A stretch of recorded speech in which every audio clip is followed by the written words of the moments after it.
میرا سوال یہ ہے، کیا بیوی کی زکوٰۃ شوہر ادا کر سکتا ہے؟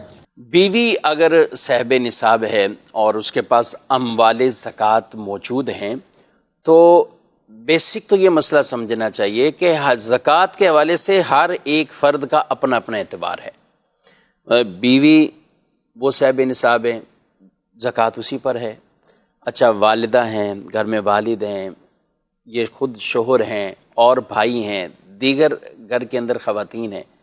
کیونکہ کچھ لوگ تو اولاً یہ غلطی اس طرح کی سمجھ رہے ہوتے ہیں کہ اگر کچھ بیوی کے پاس ہے، کچھ ماں کے پاس ہے، بھائی کے پاس ہے، سب کو ملا کر تو گویا کہ سب مل کر صاحب نصاب بن رہے ہوتے ہیں اور اس کی زکوٰۃ ادا کر رہے ہوتے ہیں۔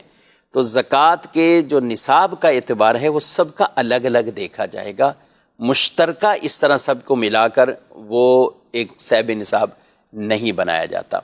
اچھا، اب بیوی اگر صاحب نصاب ہے، اس کی زکوٰۃ کی ادائیگی کرنی ہے تو شوہر اگر ان کی طرف سے زکوٰۃ دیتے ہیں تو بالکل ادا ہو جاتی ہے، جبکہ یہ بیوی کی اجازت سے ہو رہا ہے، یا دلالتاً ایسا ہے کہ انڈرسٹوڈ ہے کہ ہر سال اسی طرح شوہر ان کی زکوٰۃ ادا کر رہے ہیں، یا گھر کے اندر بالفعل والد صاحب ہوتے ہیں تو وہ دیگر اپنے گھر والوں کی بھی اسی طرح اپنے بچوں کے جو اموال ہوتے ہیں ان کا حساب کتاب اپنے پاس رکھتے ہیں اور اس طرح ان کی زکوٰۃ وہ ادا کر رہے ہوتے ہیں۔ تو یہ ایک انڈرسٹوڈ سی بات ہے، یعنی یہ بھی اجازت میں ہی آتا ہے۔ ایک اجازت صراحتاً ہونا کہ آپ میری زکوٰۃ دے دیں تو انہوں نے زکوٰۃ ادا کر دی، اور ایک ہے کہ یہ دلالتاً پتہ ہے، انڈرسٹوڈ ہے کہ یہ زکوٰۃ وہ دے رہے ہیں اور ان کی طرف سے زکوٰۃ کی ادائیگی کی جا رہی ہے، تو ٹھیک ہے، یہ بھی ہے۔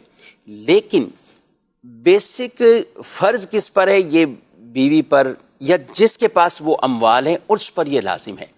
یہ مسئلہ اس لیے عرض کر رہا ہوں کہ بعض اوقات ہوتا یہ ہے کہ بیوی کی زکوٰۃ اب اتنی بن رہی ہے اور شوہر اس پوزیشن میں نہیں ہے کہ وہ زکوٰۃ کی ادائیگی کرے، لیکن اب بیویاں ان کو کہیں کہ آپ ہمارے اموال کی زکوٰۃ ادا کریں، آپ ہی پیسے ادا کریں۔ تو بعض اوقات شوہر اگر کمزور کیفیت میں ہے، اس کے پاس اتنا مال نہیں ہے، تو پھر بیوی کو خود اپنی زکوٰۃ کا خیال کرنا لازمی ہوگا اور اسے ادا کرنی ہوگی۔ اب آپ کا یہ سوال آئے گا آگے سے کہ بیوی کہاں سے دے، بیوی کون سی کماتی ہے؟ تو دیکھیں، اگر بیوی کے پاس اموال زکوٰۃ اور یہ نصاب اس طرح یہ موجود ہے تو پھر ان کو زکوٰۃ تو ادا کرنی ہوگی، چاہے وہ ان سونے کی زکوٰۃ سونے کے ذریعے سے کرتے ہیں، چاہے وہ پیسہ کسی سے قرض لے کر اس کو زکوٰۃ کے اندر ادا کرتے ہیں، یا اپنا سامان کچھ بیچ کر وہ زکوٰۃ ادا کرتے ہیں۔ یعنی بہر صورت جس پر فریضہ ہے بیسک اسی پر ہے۔ یہ نہیں کہ وہ کہیں کہ یہ شوہر پر فریضہ ہے، بیوی پر ہے تو بیوی کی زکوٰۃ بیوی پر ہے، شوہر ہے تو شوہر کی اپنی زکوٰۃ اس پر ہے۔ تو اس لیے سب کا اولاً الگ الگ دیکھا بھی جائے، اور ساتھ اس میں یہ چیز بھی دیکھ لی جائے کہ زکوٰۃ بیسک جو ہے وہ کس پر بنتی ہے، کس نے ادا کرنی ہے۔ دوسرا خوش دلی سے دے رہا ہے، بالکل دے رہے ہیں، اجازت ہے، زکوٰۃ ادا ہو جائے گی۔ مگر اب وہاں ہمارے پاس کچھ ایسے مسائل آتے ہیں، اس لیے میں عرض کر رہا ہوں کہ کچھ شوہر ایسے ہوتے ہیں کہ وہ کمزور ہیں، مالی طور پہ کمزور ہیں، بیوی اپنے میکے سے یا شادی کے موقع پہ زیورات ہیں، کئی ایسی چیزیں اس کے پاس موجود ہیں، اور شوہر کہتا ہے میری اتنی سیلری ہی نہیں ہے کہ میں زکوٰۃ ادا کروں، میرے پاس اتنی پیمنٹ ہی نہیں ہے، اتنے معاملات نہیں ہے میرے کہ میں زکوٰۃ ادا کروں۔ تو گناہ گار کون ہوتا ہے؟ پوچھ رہے ہوتے ہیں۔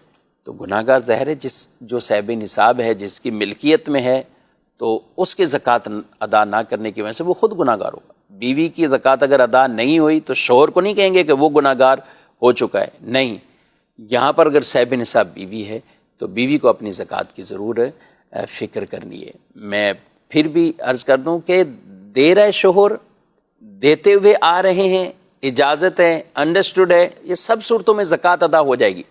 لیکن اختلاف جب ہو جائے اور جب یہ معاملہ آ جائے کہ میرے پاس پیسے ہی نہیں، میں کہاں سے زکوٰۃ ادا کروں، اور بیوی کے پاس اموال موجود ہے، تو اب بیوی کو خود اپنے طور پر اس مال کی زکوٰۃ ادا کرنی ہے۔